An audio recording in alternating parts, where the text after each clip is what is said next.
एक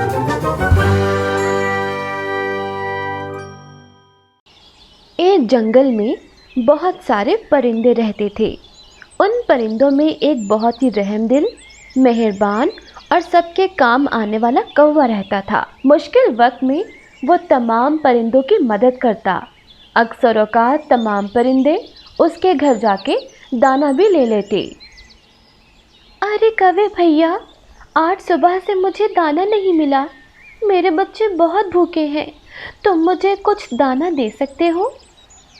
अरे बहन, ये भी कोई पूछने की बात है। इधर दाना रखा है, तुम्हें जितना चाहिए तुम लेके जा सकती हो। अरे कौवे भैया, मैं दाना लेने जा रहा हूँ, क्या तुम मेरे अंडों का ख्याल रखोगे? हाँ हाँ, तुम जाओ दाना लेकर आओ, चिंता ना करो, मैं तुम्हारे अंडों का ख्याल रखूंगा। तमाम परिंदे मुश्किल वक्त में इसी कौवे के पास ही आते। अब जंगल में सर्दियों का मौसम करीब था। तमाम परिंदे अब घर मजबूत करने की कोशिश में लगे थे। एक दिन कौवा अपना घर बना रहा होता है कि एक उल्लू उसके पास आता है और कहता है, अरे कौवे भैया, कैसे हो? तुम अपना घर बना रहे हो? तुमने तो अपना घर बहुत सुंदर बनाया है। मैं भी घर बनाने का सोच रहा हूँ। लकड़ियाँ तो मैंने जमा कर ली हैं, लेकिन मुझे समझ नहीं आ रही कि कैसे शुरू करूं। क्या तुम ऐसा घर बनाने में मेरी मदद करोगे? हाँ, क्यों नहीं मेरे भाई, मेरा घर तो तकरीबन बन चुका है। चलो, मैं तुम्हारे साथ चल के तुम्हारा घर बनाने में तुम्हारी मदद करता हूँ। कौवा उल्लू के साथ चला जाता है। वो दोनों घर बनाना शुरू कर देते हैं। घर बनाने के लिए कौवा लकड़ी का एक टुकड़ा उठाता है तो अचानक वो उसकी आंख पे लग जाता है।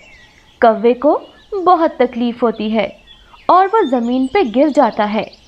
तभी उल्लू कहता है, अरे कौवे भैया, तुम्हें क्या हुआ? तुम ऐसे ज़मीन पे क्यों लेट गए हो?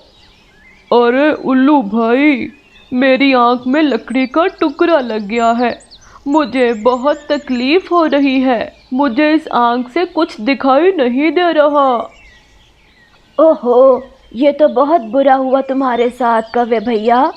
चलो, मैं तुम्हें तुम्हारे घर छोड़ आता हूँ। उल्लू कौवे को उसके घर छोड़ के आता है।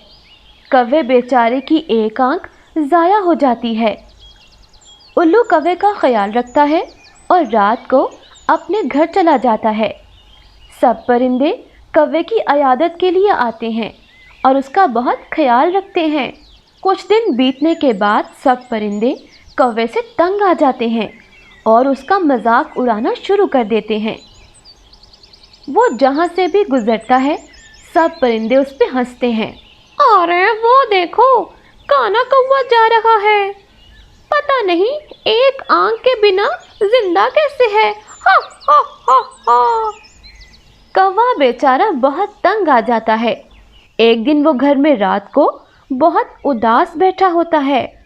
अरे मैं क्या करूं, सब मेरा मजाक उड़ाते हैं।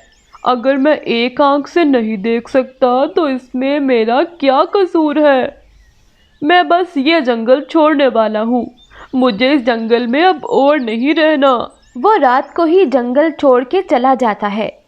जब दूसरे जंगल में पहुँचता है तो सुबह हो चुकी होती है और वहाँ उसकी मुलाकात एक और कौवे से होती है। अरे कौवे भैया, तुम इतनी सुबह सुबह यहाँ क्या कर रहे हो?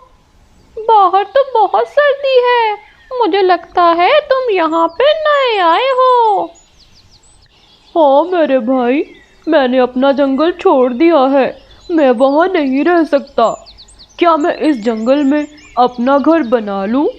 हाँ हाँ, क्यों नहीं, तुम यहाँ अपना घर बना लो, हमें तो कोई मसला नहीं। लेकिन तुमने वो जंगल क्यों छोड़ा? कौवा उसे सारी बात बताता है। कौवे की बात सुन के दूसरा कौवा बहुत चिंतित हो जाता है और कहता है, अरे मेरे भाई, तुम्हारे साथ बहुत बुरा हुआ है, मुझे इसका बहुत अफसोस है। उन परिंदों ने तुम्हारी कदर नहीं की। तुम अभी मेरे घर पे आओ, मैं तुम्हें कुछ खाने को देता हूँ, फिर मैं तुम्हारा घर बनाने में तुम्हारी मदद करूँगा। कौवा उसके घर चला जाता है। खाने के बाद वो कौवे का घर बनाते हैं और कौवा उसी जंगल में रहने लग जाता है। दोनों कौवे गहरे दोस्त बन जाते हैं। बारिशों का मौसम शुरू हो जाता है। उधर दूसरे जंगल में एक रोज तूफान आता है। अक्सर परिंदों के घर टूट जाते हैं। वो अपने बच्चों के साथ उस बारिश में बैठे भीग रहे होते हैं। उनके पास खाने को कुछ नहीं होता। सर्दी से उनके बच्चे मरने लगते हैं। तभी एक तोता बोलता है, अरे हमने कौवे के साथ अच्छा नहीं किया। अगर आज कौवा यहाँ होता तो हमें अपने घर ले गया होता। भूख और सर्दी से हमारे बच्चे मर ना रहे होते। काश हमने उसका मजाक ना उड़ाया होता। इस तरह सब परिंदों को उनकी गलती का एहसास होता है और उनको उनके किए की सज़ा भी मिल जाती है। अगर आप लोगों को हमारी ये कहानी पसंद आई है तो हमारे चैनल मज़ा टीवी हिंदी स्टोरीज़ को सब्सक्राइब करना मत भूलिएगा। इस कहानी को अपने प्यारों के साथ शेयर भी लाजमी करें और कमेंट सेक्शन में अपनी राय का इजहार भी ज़रूर करें।